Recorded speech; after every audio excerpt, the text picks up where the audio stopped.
Hello my Telugu people, welcome back to my channel Nandita Kiran vlogs. నేను ఈరోజు పెరుగు పులుసు చేసుకున్నానండి.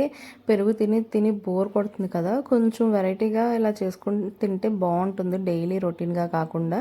సో దీని ప్రొసీజర్ ఏంటో చూసేద్దాము. సో దీనికి కావాల్సింది, నేను ఒక ఫుల్ పెరుగు ప్యాకెట్ అనేది తీసుకున్నానండి. సో 4 మెంబర్స్కి సరిపోతుంది. సో అందుకే నేను ఫుల్ ప్యాకెట్ తీసుకున్నాను. ఇందులో ముందుగా నేను సాల్ట్ వేసుకుంటున్నాను. సాల్ట్ వేసుకొని కవ్వం చేసుకోవాలండి.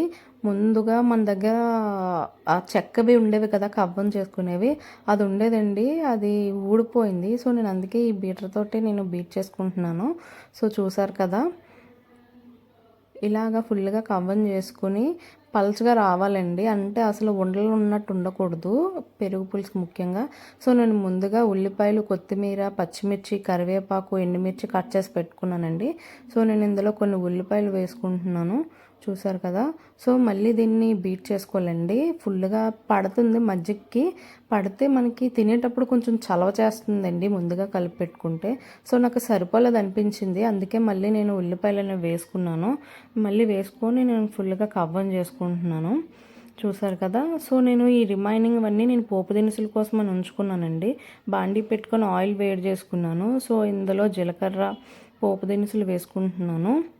సో ఇందులో ఒక్క ఎండుమిర్చి వేసుకుంటే సరిపోద్దండి. మళ్ళీ మనం కారం కూడా వేసుకుంటాం ఇందులో, అందుకని కొంచెం కారం తగ్గించుకోవాలి, అందుకని ఒక ఎండుమిర్చి సరిపోతుంది. సో ఇందులో రిమైనింగ్ ఉల్లిపాయలు, పచ్చిమిర్చి, కరివేపాకు కూడా వేసేసుకున్నాను. కొంచెం వేయించుకోవాలండి టేస్ట్ కోసం అని చెప్పి, మనం ముందుగానే వేసుకున్నాం కదా. సో ఇందులో నేను కొంచెం కారం వేసుకుంటున్నాను. ఇక్కడ ఆప్షనల్ అండి, మనం పసుపు కూడా వేసుకోవచ్చు. మాకు కారం నచ్చుతుంది, పసుపు కూడా నచ్చుతుంది అనుకోండి, ఇక్కడ ఆప్షనల్ అంతే. సో స్టవ్ ఆఫ్ చేసి చిలికించిన మజ్జిగను వేసుకోవాలండి, గుర్తుపెట్టుకోండి, లేకపోతే వేడికి ఇరిగిపోయినట్టు అయిపోతుంది. సో చూసారు కదా, నేను ఆఫ్ చేసి పెట్టుకున్నాను. బౌల్లో తీసుకుని కొత్తిమీర సర్వ్ చేసుకోవడమే. చాలా టేస్టీగా ఉంటుంది అండ్ చలవ చేస్తుంది కూడా. ప్లీజ్ ఈ వీడియో కనుక మీకు నచ్చినట్లయితే please do subscribe my channel.